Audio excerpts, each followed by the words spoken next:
Hello friends, welcome to the Chitra Science Hub. Today we will discuss about super antigens. आइए देखते हैं अब super antigens क्या हैं।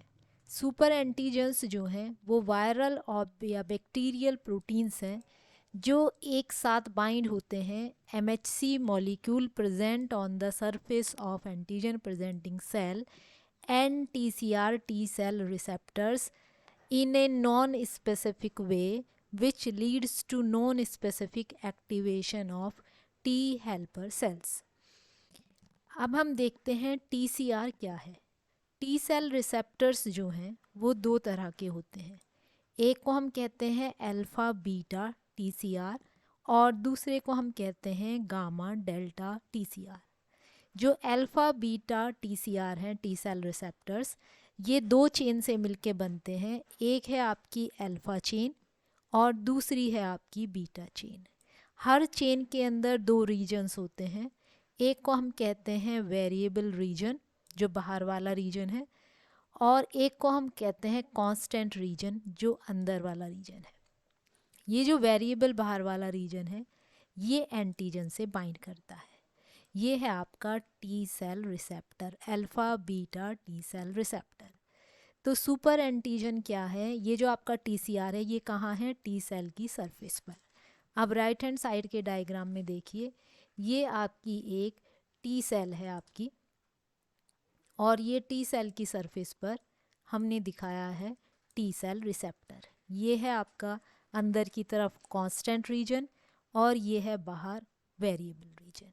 अब जो टी सेल रिसेप्टर है यहाँ पर है ये रीजन जिससे ये एंटीजन से बाइंड करता है, और ये जो एमएचसी मॉलिक्यूल है क्लास सेकंड ये प्रेजेंट होता है एंटीजन प्रेजेंटिंग सेल की सरफेस पर। अब ये जो एमएचसी क्लास वन मॉलिक्यूल है ये एंटीजेनिक पेप्टाइड प्रेजेंट करता है टू द टी सेल्स। लेकिन सुपर एंटीजन क्या है? वो इस एंटीजेनिक बाइंडिंग क्लेफ्ट में बाइंड ना होके बाहर बाइंड करता है variable region of TCR and class one MHC molecule के साथ बाइंड करता है, और इस तरह बाइंड करके ये जो टी सेल है इसे एक्टिवेट करता है नॉन स्पेसिफिकली। तो सुपर एंटीजेंस क्या हैं? वायरल या बैक्टीरिया, यानी कि वायरस के या बैक्टीरिया के वो प्रोटीन्स जो एक साथ क्रॉस लिंक करते हैं variable region of TCR T cell receptor to the class second MHC molecule of APC which leads to non-specific activation of T helper cells. अब देखते हैं आपका कि जो नॉर्मल एंटीजन है और सुपर एंटीजन है इनमें क्या डिफरेंस है। अब हम आते हैं T cell activation by conventional का मतलब आपका नॉर्मल एंटीजन। नॉर्मल एंटीजन किस तरह से टी सेल को एक्टिवेट करता है। अब देखिए डायग्राम में हमें पता है टी सेल जो है अपने आप एंटीजन को नहीं पहचानती, तो उसे एक एपीसी जो है एंटीजन प्रेजेंटिंग सेल जो है वो उस एंटीजन को एनगल्फ करेगी और उसे पार्ट्स में तोड़ेगी, जिसे हम कहते हैं एंटीजन प्रोसेसिंग। एंटीजन प्रोसेसिंग के बाद वो एंटीजन एमएचसी के साथ सरफेस पर आपका दिखाया जाता है, इसे हम कहते हैं एंटीजन प्रेजेंटेशन। तो एमएचसी आप सॉरी एपीसी क्या है? एंटीजन को एनगल्फ करेगी, पार्ट्स में तोड़ेगी और एमएचसी के साथ प्रेजेंट करेगी टू द टी सेल। अब क्लास सेकेंड एमएचसी मॉलिक्यूल जो है वो एंटीजन प्रेजेंट करती है टी हेल्पर सेल को, और class one MHC molecule antigen present करती है आपकी टीसी सेल्स को। अब ये जो क्लास सेकेंड एमएचसी मॉलिक्यूल है ये एंटीजन को प्रेजेंट करेगी to the T helper cell, और टी हेल्पर सेल जो है एंटीजन को पहचानेगी विद एमएचसी मॉलिक्यूल्स, और इस तरह टी हेल्पर सेल एक्टिवेट होती है और आपका साइटोकाइंस रिलीज करती है। अब ये जो एक्टिवेशन है टी सेल्स का ये प्रोटेक्टिव इम्यून रिस्पॉन्स है जो हमें डिजीज़ कॉजिंग पैथोजन से बचाता है। इस तरह से नॉर्मल एंटीजन जो है वो टी सेल को एक्टिवेट करता है। अब देखते हैं सुपर एंटीजन कैसे डिफर है इससे। अब देखिए राइट हैंड साइड के डायग्राम में ये है antigen binding cleft.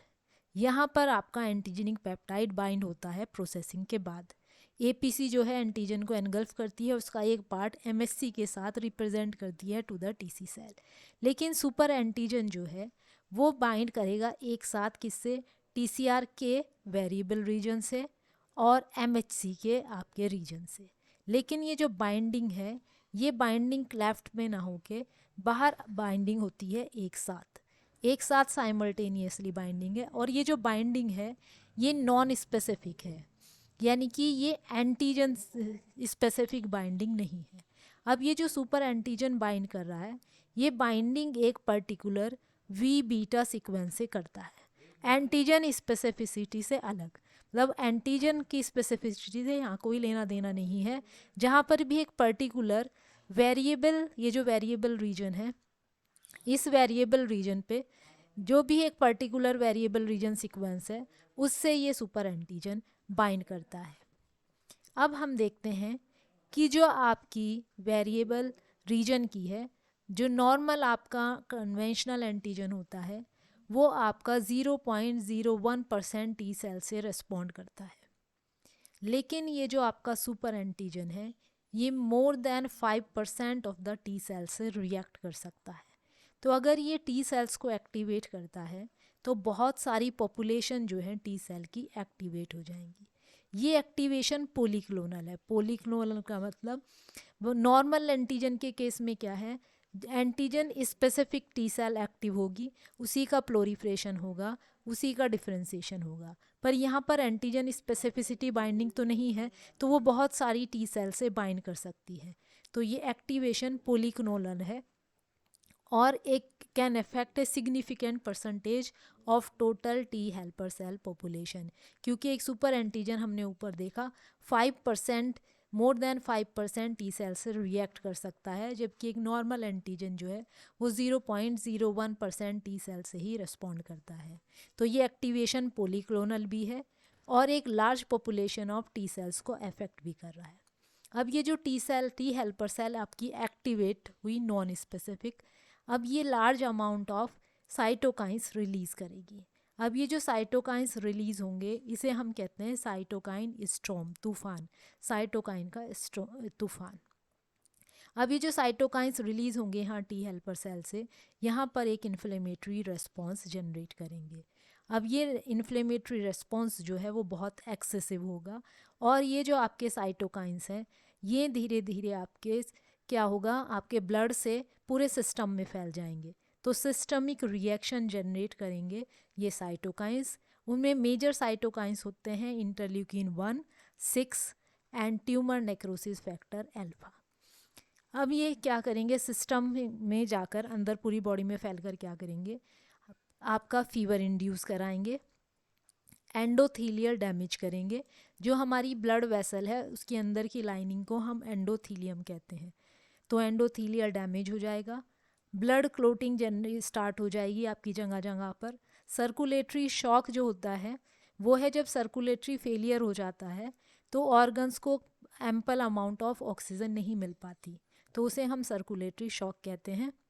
Blood pressure एकदम से गिर जाता है और मल्टीपल ऑर्गन फेलियर हो जाता है। मल्टीपल ऑर्गन फेलियर होते ही आपकी डेथ हो जाती है। अब देखते हैं कितने तरह के सुपर एंटीजन्स होते हैं, यानी कि टाइप ऑफ सुपर एंटीजन्स। तो बेसिस के ओरिजिन पर कि ये सुपर एंटीजन जो है वो कहाँ बना, तो हम सुपर एंटीजन्स एंडोजीनस भी हो सकता है और एक्सोजीनस भी। एक्सोजीनस सुपर एंटीजन्स में वो प्रोटीन्स आते हैं जो आपके बैक्टीरिया सिक्रीट करते हैं। इसमें एग्जाम्पल्स आता है exotoxins that are secreted by gram positive bacteria such as streptococcus, staphylococcus. अब एग्जाम्पल्स देखते हैं, टॉक्सिक शॉक सिंड्रोम टॉक्सिन, ये स्टेफाइलोकोकस ऑरियस की कुछ स्ट्रेन्स जो हैं वो बनाती हैं, रिलीज़ करती हैं। स्टेफाइलोकोकस एंटीरोटॉक्सिन जो फूड पॉइजनिंग में मेजर रोल प्ले करता है। स्टेप्टोकोकस पायरोजेनिक टॉक्सिन, ये स्टेप्टोकोकस पायोजेंस बैक्टीरिया रिलीज़ करता है स्कारलेट फीवर में। स्ट्रेप्टोकोकल सुपर एंटीजन, ये भी स्ट्रेप्टोकोकस बनाता है। और स्ट्रेप्टोकोकल मीटोजेनिक एक्सोटॉक्सिन, मीटोजेनिक का मतलब जो आपका सेल डिवीज़न इंड्यूस करा दे। तो ये सब एग्जांपल्स हैं एक्सोटॉक्सिन्स के। ये सारे आपके प्रोटीन्स हैं जो बैक्टीरिया सिक्रीट करता है। हम देखते हैं endogenous super antigens. Endogenous super antigens जो है सेल मेम्ब्रेन प्रोटीन्स होते हैं जो वायरस बनाते हैं, जो मेमिलियन सेल को इन्फेक्ट करते हैं। इन्फेक्ट करने के बाद वो अंदर आपके प्रोटीन एनकोड होते हैं जो बाहर मेम्ब्रेन पर एक्सप्रेस होते हैं। इसमें एग्जांपल्स कौन कौन से वायरस हैं जो सुपर एंटीजन प्रोड्यूस करते हैं, उनमें है आपके Epstein Barr virus, cytomegalo virus, mouse memory tumour virus, ये एक रिट्रोवायरस है, and rabies virus. This is all about आपके सुपर एंटीजन। Thank you.